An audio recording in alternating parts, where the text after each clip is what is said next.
கேட்க வேண்டிய கேள்வி என்னன்னா, கடைசியாக பரிசுத்தாவின் என்னை கண்டித்து உணர்த்தி என்னை திருத்தின நாள் எவ்வளவு நாள் ஆச்சு?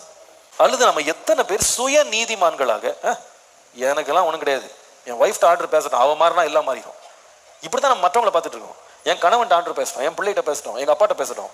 ஆனா உங்ககிட்டப்பா கடைசியா எந்த பிரசங்கத்துல ஆவியானவர் என்கிட்ட பேசி என்னை உணர்த்தினாரு, என்னை மாற்றினாரு, நான் அவருக்கு இதுல ஒப்பு கொடுத்தேன், கீழ்ப்படிஞ்சேன், என்னை சமர்ப்பிச்சேன்னு சொன்ன அனுபவம் கடைசியா எப்ப நடந்தது? எப்ப நான் என்னை விட்டு கொடுத்துருக்கேன்? என்னுடைய பாத்திரம் உடையாம இருக்கணுமா? எப்பொழுதுமே ஒரு நொறுங்குண்ட இருதயத்தை எனக்கு தாங்க ஆண்டவரே. Make me flexible Lord. நீங்க என்ன மாற்ற விரும்பினாலும் நான் மாறுவதற்கு நான் ஆயத்தமா இருக்கிறேன் ஆண்டவரே. உங்களுடைய சித்தத்தை செய்யறதுக்கு நான் வர்றேன்ப்பா, என்ன உங்களுடைய விருப்பத்தின்படி என்ன நடத்துங்கப்பா.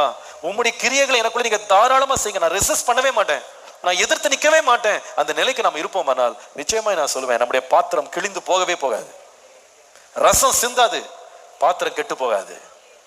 எப்பொழுதும் இருதயத்தை சதையான இருதயமா வச்சுக்கிடுங்க ஆண்டவரே. ஒரு ஆமீன் சொல்லுங்கள்.